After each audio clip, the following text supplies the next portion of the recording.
Okay, how does Sherlock survive the fall? Okay. We certainly see him fall from the roof of the hospital.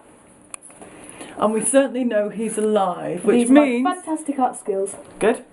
Which means the fall must be an illusion. So it relies on line of sight, and it also relies on distraction and misdirection. So, the next question we ask ourselves is, what does Sherlock control as the magician? Sherlock controls... Wait, Sherlock. Cool. Thank you. Yes, He chooses where he stands. So, automatically he's choosing where he's falling from. So if he's got... I like his hat, it's very cool. That's not helping. It's a coat. Okay, so he chooses where he falls Oh, no, from. he doesn't wear a hat, does he? Importantly, he also controls where John is standing by having him on the phone. And John is a good choice of witness because he's ex-army and he's a medic. So he's more likely to do what he's told under stress. So he's controlling where John's looking. Then over here? What Sherlock doesn't control, though... Well, he does control because the gun person is looking at John, isn't he? It's the gunman in the window. And the gunman needs to see him fall, or else John is going to get shot. Hello. So though he doesn't control what he does, he controls where he's looking because he's placed John there. So he sees about here. John sees here. Sherlock sees everywhere.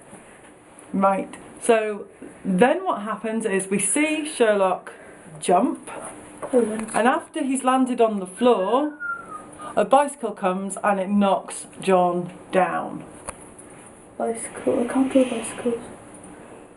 So even though John's witnessed the fall, he's going to be quite groggy and confused. What that also achieves, it means that the gunman takes his eyes off Sherlock and he's going to be looking at John for quite a long time. There's going to be a massive, massive distraction there. Woo.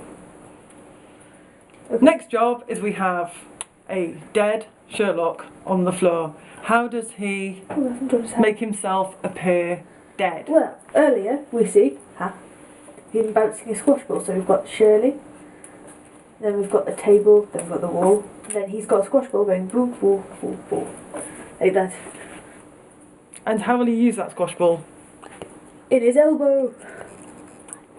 Right, so he can use that to make it appear like his pulse has gone. Or there's the horrible chemical in the Hound of the Baskervilles that can make people see what they fear the most. So if John's expecting to see a dead Sherlock, then under the influence of that drug, that is exactly what he will see. The ambulance comes then.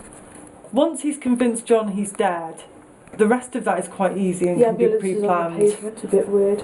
His brother, Mycroft, has already managed to fill an aeroplane with dead bodies, so he's not really going to struggle at closing off a road, having a fake ambulance, and also having lots of fake bystanders.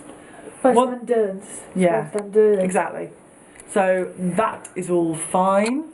So, dude goes off, dude's not dead. Dude stalking John in a graveyard. Haunts his own grave. QED. Woo!